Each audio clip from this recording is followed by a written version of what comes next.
Great experiences build great leaders. Great leaders build great teams. This is Building Great Sales Teams.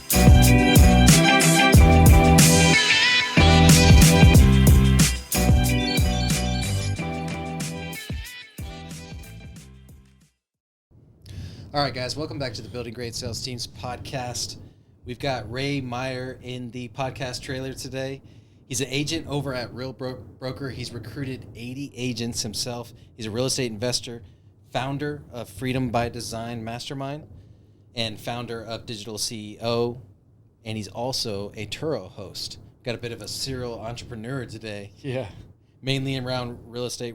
Welcome, brother. You got a lot going on. Yeah, I appreciate it, man. I appreciate you inviting me to the podcast and showing me your whole setup, and everything's been cool. Awesome.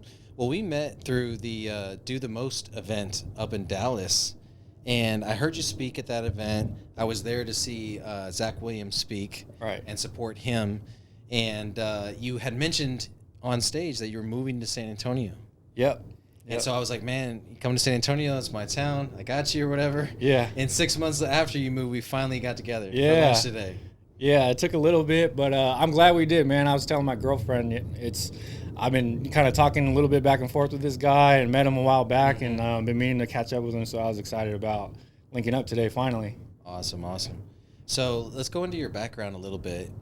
You first thing out of high school, you went into the Army, or did you do some college first? Yeah, so I tried college for a year and partied way too much, got involved with some, like, the wrong people. And just realized I needed something else, and I needed to get away. And so a year after trying college, I ended up enlisting in the Army and shipping off in 2 weeks from that point of making the decision. Wow. To Oklahoma for boot camp. So, and then ended up in North Carolina for 5-6 years or so. And through that time, I've went to Afghanistan twice. In that time frame, started a family, like the whole nine. So it was everything happened really fast at that time. So, well, we appreciate your service. Yeah. So you started your family, and did you go straight into real estate out of the military? No. So actually, that story's funny because I didn't know. All I knew is I wanted to get out. When I was in Afghanistan, I ended up reading, like a lot of other entrepreneurs, Rich Dad, Poor Dad. Okay. And that had something to do with real estate investing and, becoming a business owner and buying assets. And I had no idea how I was going to do that, but I did recognize in reading that book that you needed to get the sales skills, legitimate sales skills, to get into that side of things, into entrepreneurship. And so I ended up getting a job, not doing anything for about a year, but then I ended up getting a job at Best Buy selling cell phones. Okay. And got really good at that. I've recruited a lot of reps that sold cell phones. I'm sure Yeah. Casey has too. Casey's here in the podcast trailer with us. He's up next. Yeah. But that's like a staple for door to door. Yeah. You know what I mean? Like if somebody has sold at a cell phone shop before, that's usually a really good salesperson. Yeah. And actually the way I transitioned from cell phone sales to real estate is that a couple real estate agents would come in. One time I didn't think anything of it. I helped her. It was a little bit older lady, and she was just like, hey, I need you to help me figure out how to do this on my iPhone, and so I can show homes on the go. It's a new smartphone for her, so I broke it down for her. Very simple. Got really good at breaking down processes and simplifying how to do things for people. She's like, man, you're really good at that. You should think about being a real estate agent. And I was like, yeah, no thanks. And that was like when Commission only what? Yeah. And so, maybe fast forward about 8-9 months, I was working at Verizon shortly after that. Just kind of bounced around, and I was unhappy. I didn't know what I was going to do, and same thing happened, different lady. Just broke down her cell phone, told her how to use it for real estate, and she told me to sell the same thing. And I said, well, how much can you make? And then so that kind of sparked the fire under me, started doing a lot of research, and that's I was like, well, I can apply my sales skills that I've learned here to real estate, and it's just a different language, but I can learn the language fairly quickly. I've always been in real estate, or I've always been interested in real estate because of that book. And I figured I can earn the commissions to transition to investor. Yeah. And so that was my master plan. And so I left my key in the safe one of the days and quit within 2 weeks and got another job so I can study for the real estate exam simultaneously without having the pressure of selling cell phones and meeting a quota and things like that. So no, that makes a lot of sense. So you got into real estate, started doing well, I'm assuming, and then started recruiting people, or how did that whole process go? So actually, so I started doing, well, this was my move. When I got interested in something, I started buying books on how to do it. And so I came across a book, and it landed me at Keller Williams Realty in the area where I was from. And they had really good training programs, and I was really big on training, just coming from the military. And Best Buy had a really good program for their cell phone sales consultants. Okay. And so I was very impressed with them, and I was very impressed with this training this real estate company had. I went through a few courses, and I didn't know how I was going to get business. I was in a city that I had no network, right, no high school friends, nothing like that. So they were teaching how to cold call, door knock, open houses, basically your own self-generated prospecting without paying for marketing and generating leads that way. And so I really bought into the cold calling thing. Yeah. And that's kind of how I built up my game, cold calling. And so I would cold call, and I would, go on appointments and finally get some listings signed, things like that. But who are you cold calling? Yeah, so I was cold calling for sale by owners, so people who were trying to represent themselves without an agent and trying to save on the commission. I started out in real estate as a marketing manager, right? Nobody in that whole company cold call, which is probably why they had to send all their listings to the listing agent, which was the main realtor. Yeah. His face was on all the signs, and all they were was buying agents. So he had over 300 properties listed. And then obviously that generated a lot of phone calls, and the buying agents would respond to the phone calls and handle the buying side, while all he did was the listing side and the marketing side. Yeah, that's a high leverage position. Yeah. So I at that point I was taking whatever I can get. So I would occasionally get, what I would realize is when I would cold call, I would get transactions, and I would close people I didn't know, and just kind of to prove myself. And then people on my social media started seeing me close deals, and they started believing in me more. So I purposefully networked. At that time, I joined like young professional groups. Yeah. I did a lot of open houses just to put myself out there. And a lot of people would come through, and I would meet people, and a lot of it wasn't like right now business, but it was like nurtures that I can put in my database to just communicate with them and nurture them until they're ready. Did you have a system for that, or did you use a CRM? Yeah, at the time, man, I forgot the name of it. It was like the one that came with the brokerage. Okay. If you hung your license there. Yeah, I gotcha. But they had, they called it a 33 touch campaign, and so I remember those. Yeah. Yeah, so I did those. It just email campaigns. I'd set them up on listing alerts to send them houses to be in front of them all the time. Yeah. And then I would occasionally text or call just to check in with them and see, how things were going.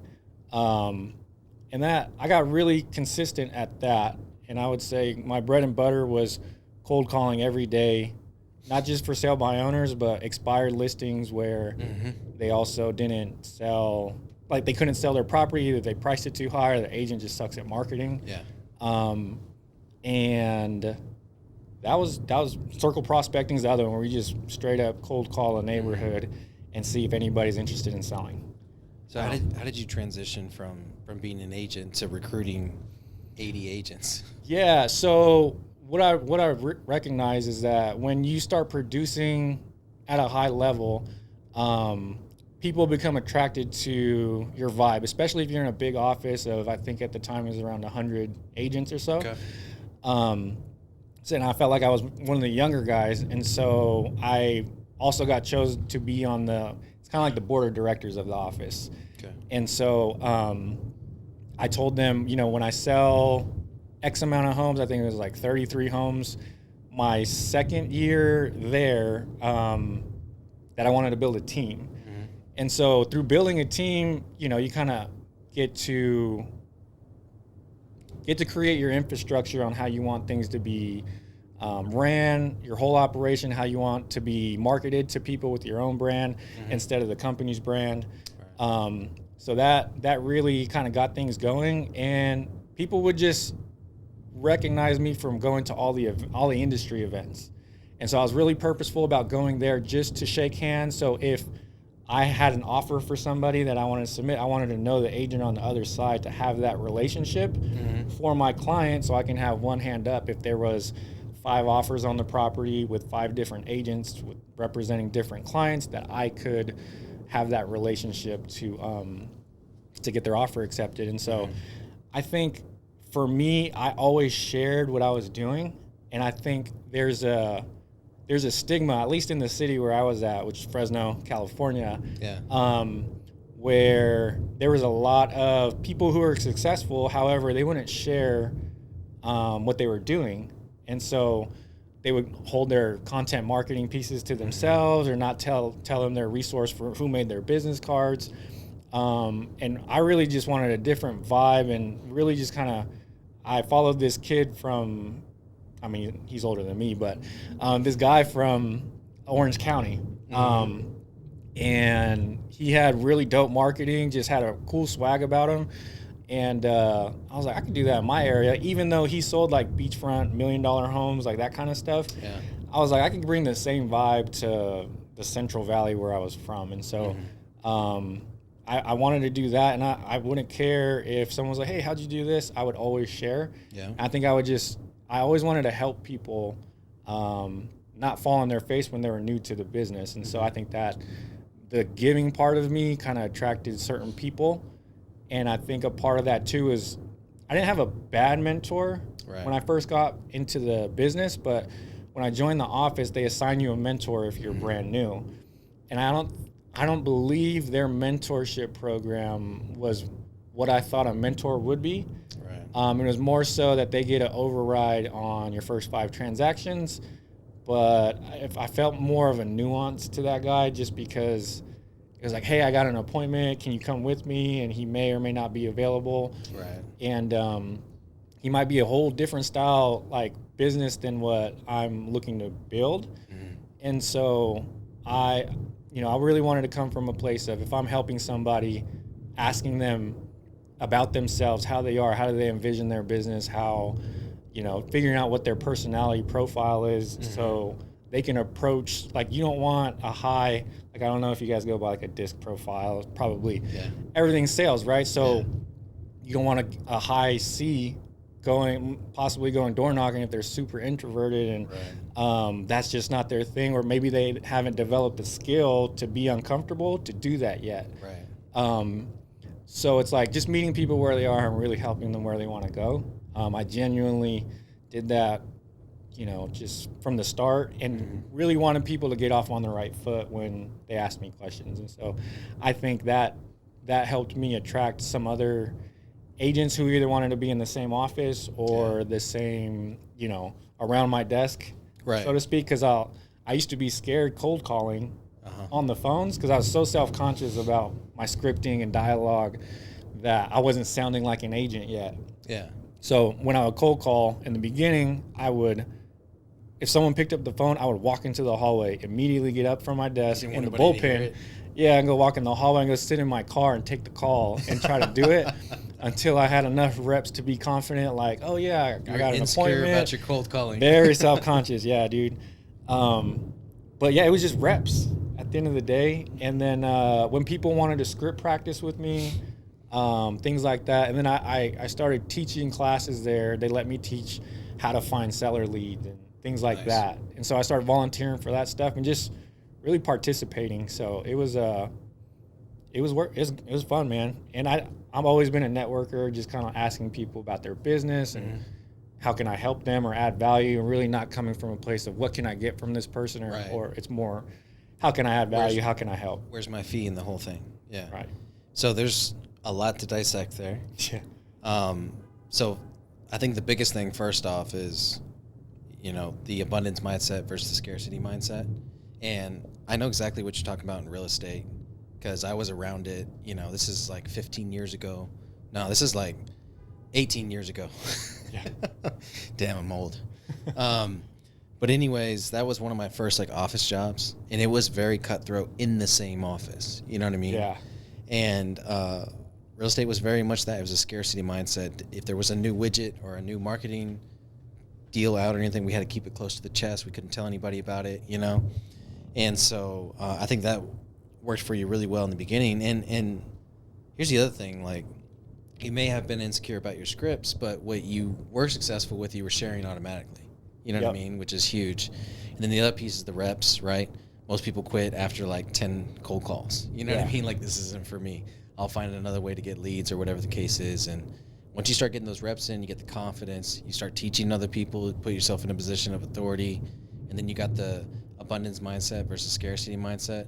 Man, all the good vibes are just going to start coming your way. Yeah. And then everybody that wants a small piece of that is going to start asking how they can sign up. Yeah. And I think that's massive. And honestly, a type of recruiting that just isn't done enough anymore. You know what I mean? Like, you were talking about getting stronger with your social media game at lunch earlier. Yep.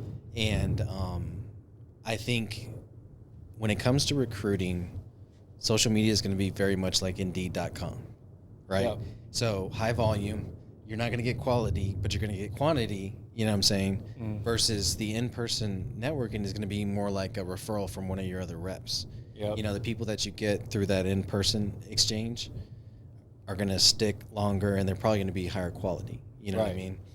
And so, while I feel like I have a big social media game, at least I invest in one, right? Not necessarily a wide following, but a deep following. Right. Yep. The right people are following me, right? I don't think it's going to be as important as exchanges like this that are happening in person. You know what I mean? And you see it all the time on social media, right? So if it's a virtual podcast, we'll see like a couple hundred views or something like that. If it's a podcast in like this trailer and we're in person, I mean, it goes up to thousands, right? Yeah. And that's just because of the quality of the, I guess, engagement. You know what I mean? Yeah. So I think it's a universal rule for sure. So how have you been liking San Antonio so far? Yeah, it's been man, it's been a blessing, man. I love the vibe here. People are a lot more friendly. California, I don't know, maybe just because I grew up there. Yeah. But people got a little attitude, you know what I mean? Guys are a little bit more froggier, and but for the most part, man, I've been enjoying it. It's also a military type city, different militaries here. So it's super diverse. Yeah. And a lot of real estate transactions happening here. Yeah, definitely. No, for sure. We love it. I'm glad you're enjoying it, man. Anytime we can add someone from our circles to the city, it's always going to be a good thing, right? Yeah. And that's the thing too. I think you were talking about it earlier, kind of creating this filter for your friend group, And me and my wife have been struggling with that. We have Apex, so we have a few Apex people here in San Antonio. Right. But we're all busy. You know what I mean? So you almost need, like, if it's going to be an entrepreneur friend group, you almost need like 15 of them in it, just so like 2 of them are available. You know what I mean? Yep. A night a week or whatever the case is. But no, for sure. So you're workshopping a few concepts right now. You've got your mastermind that's you got going on, and then also a podcast. So tell me about those. Yeah, so the podcast is a new leg of our mastermind, and our mastermind originally started when we moved our real estate sales business to Real Broker, and through that, one of my partners, his name's Darren Wade, he runs a team. We used to be business partners on the same team, and we partnered up kind of for this venture at Real Broker, and so basically what we deemed it's called Freedom by Design, and our concept is helping real estate agents not only be productive and earn commissions through their transactions and building their business the way what fits them best, right? And whatever meets their goals, and figuring out and going deep on what their goals really are. Yeah. But helping them achieve that. But not only that, there's just a lot of, I've seen real estate agents, buy cars, based on, June sales. Yeah. You know what I'm saying? Which is the peak of sales season. And so really teaching them how to spend their money, invest their money on the back end when they start earning big commissions. What are we doing for the long term? Because real estate agents typically don't have a retirement plan. It's usually, hey, save up 20-25% and buy a rental property every other year, which is doable, but it's also, only one way to skin the cat. Right. And we got a lot of good and valuable investors who are also licensed real estate agents in our network that are willing, are kind of like me, that they're willing to give the game away. Yeah. And so we just kind of created a culture that I think is growing, where people see that we're using that as a value proposition with our mastermind. We're focused on helping agents build their real estate portfolio, but not only that, other opportunities with passive income that we're trying and either failing at or saying, hey, this is a go. You should, if you have the means to do this, Right. try this out. And is this real estate in general, or this is within your brokerage? This is within our brokerage. We kind of made it so that if you're with our brokerage, Then you get access. then you have access. But we're also looking at like a paid version for people who are comfortable with where they're at, but they like our vibe, they like what we're doing, they like what we're putting out. Yeah. So I think that's part of the vision of the podcast too, is to see how that portion of it goes, and just to see who else we can attract with that funnel, and putting out as much value as we can, and seeing who wants to lock arms with us, or who just wants to kind of check under the hood what we got going on. Nice. And seeing if we're a good fit to be in business together. So how long have you been doing the mastermind for now? I'd say about almost 2 years. Okay. Yeah. So you've had some time to figure out the cadence of everything, kind of Yeah. the curriculum, the speakers, all that. Yeah. And that's really cool, because the people that are in it aren't paying for it yet. So it's not like you're letting anybody down if it's not perfect, Right, right. But now that you have had 2 years to work it out, bringing in paid users could be a huge game. And then, what's going to happen? You know what I mean? They're like, oh shit, they got it going on over there. Yeah. Let me just transfer over to these guys, and I can get the mastermind piece for free.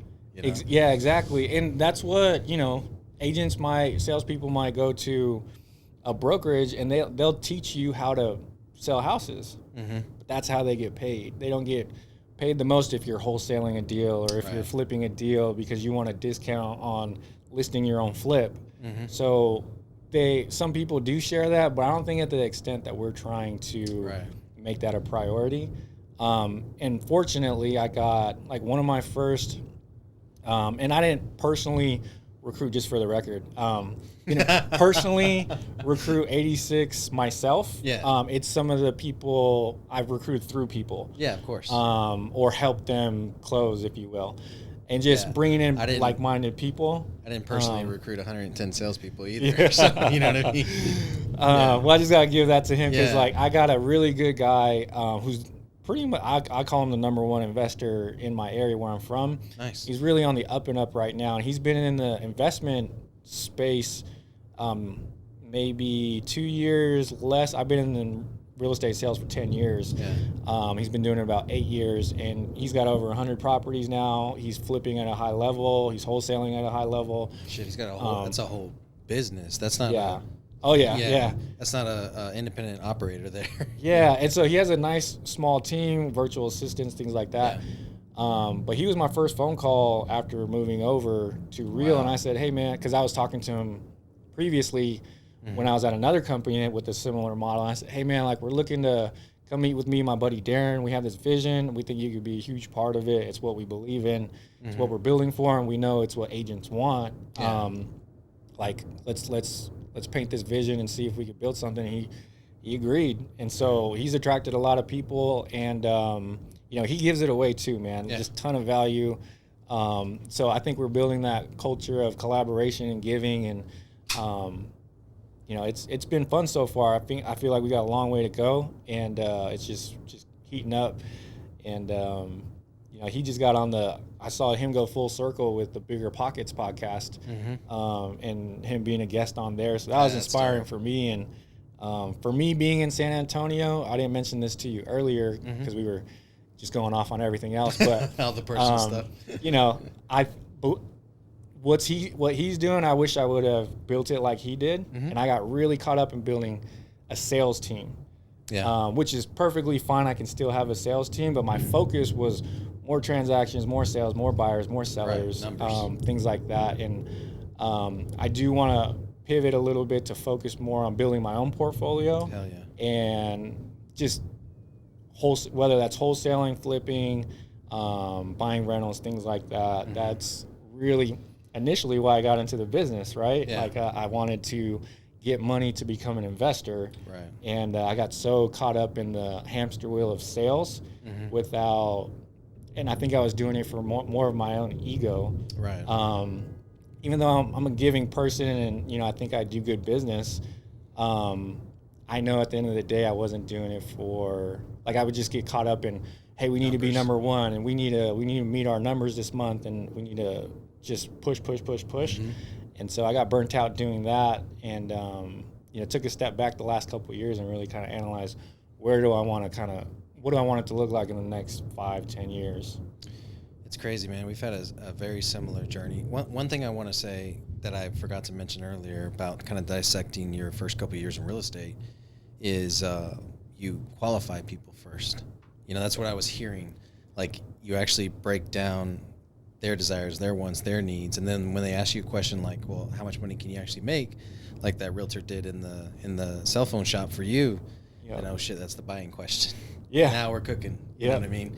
So that was the first thing. But the other thing is, like, absolutely, the first 11 years of my business was numbers, more body count equals bank account. You know, how 13 offices, how big can we scale this thing to? You know what I mean? The last 2 years have been very introspective, and I've actually gotten out of my direct sales business completely, and I'm just doing consulting now. Yeah. And part of our consulting program is teaching business owners to not just develop the sales training and the management and leadership training, but also develop what we call freedom training. You know, it's our mission statement. So I thought it was cool that you mentioned that earlier, freedom by design. Yep. I think we're of the same mindset there.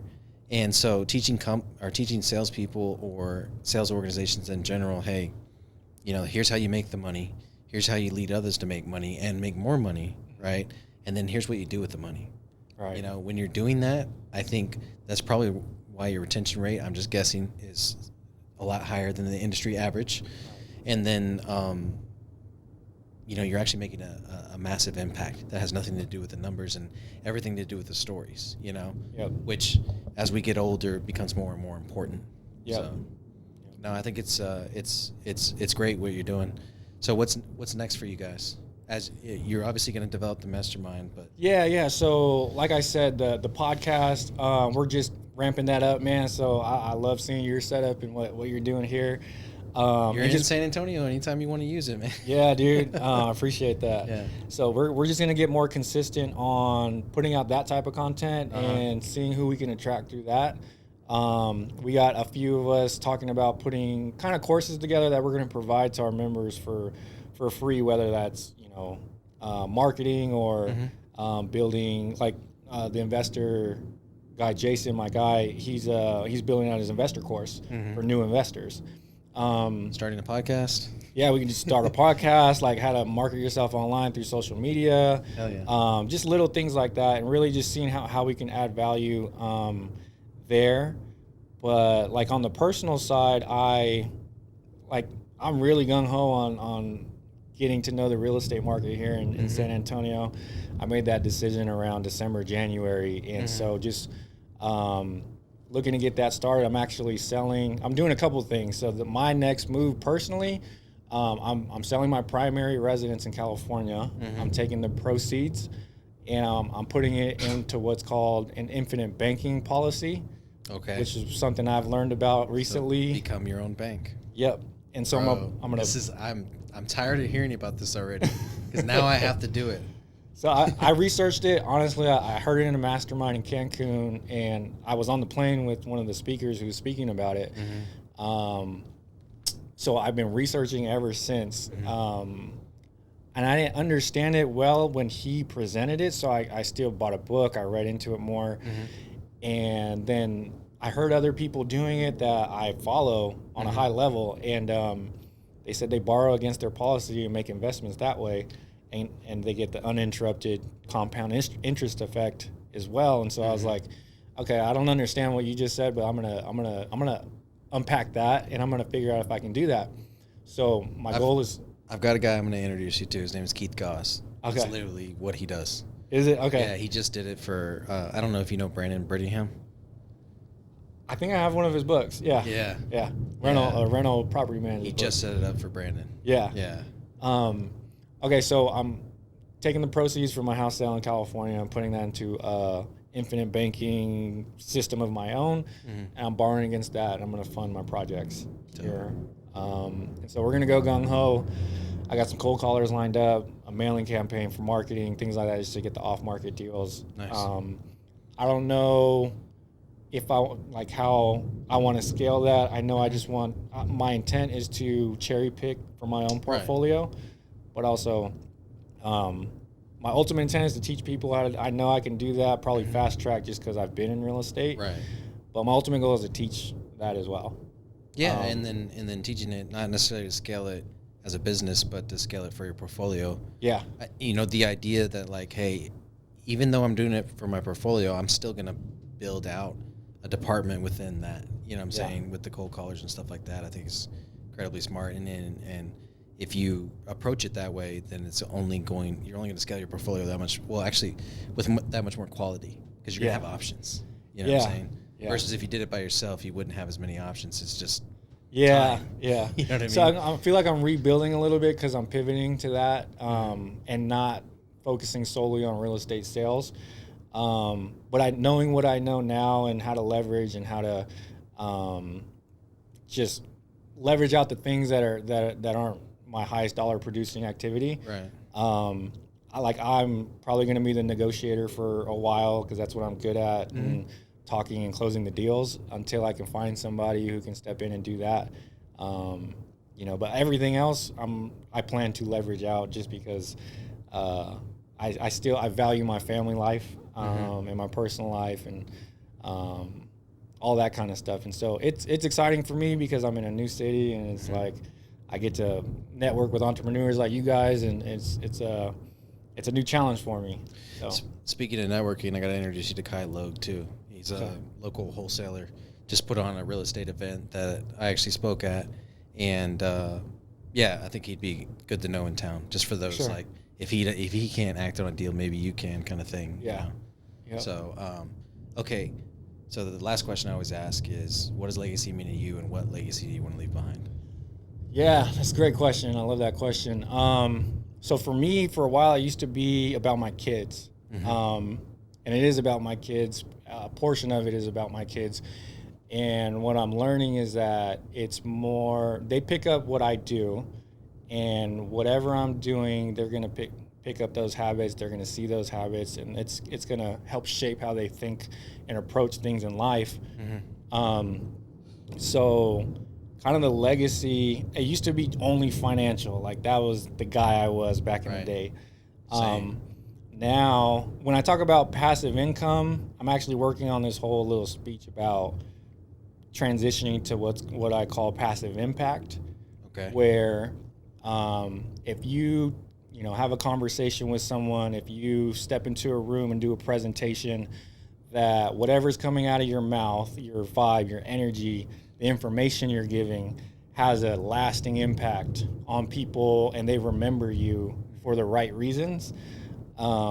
That's the kind of legacy I want to leave. And so with that, if I can leave positive lessons, whether that's through business, whether that's spiritual through church, whether that's how I love my kids or how I love my future wife, you know what I mean? Like how I am as a person, that's the type of legacy I want to be remembered for, so that people can make their decision and I can have an impact on, well, Ray, I've seen somebody do it well, and Ray Meyer was one of those guys, and I'm intrigued or inspired how he did it, and I want a piece of that in my life. Hell yeah. So I feel like I tell people I have failed, and I continue to fail. I fail forward, but I learn the hard lessons to have that story to tell, so people can have their own decision,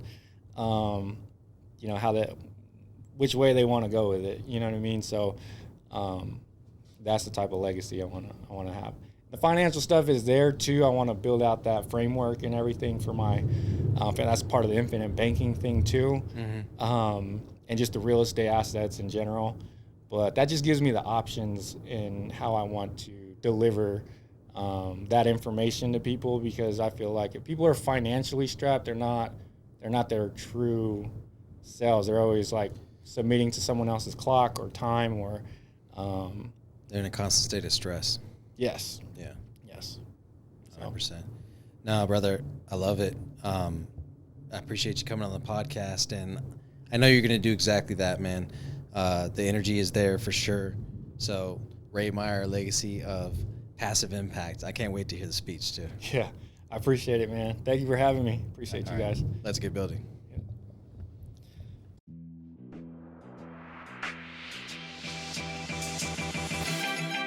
Thank you for joining us on this episode of the Building Great Sales Teams podcast. We really do appreciate it. As you know, we believe that great leaders build great teams. How do you become a great leader? You learn from the greats. Join us at the $1 Million Mastermind put on by Ryan Stewman in Frisco, Texas, and learn everything that you need to learn to be that great leader.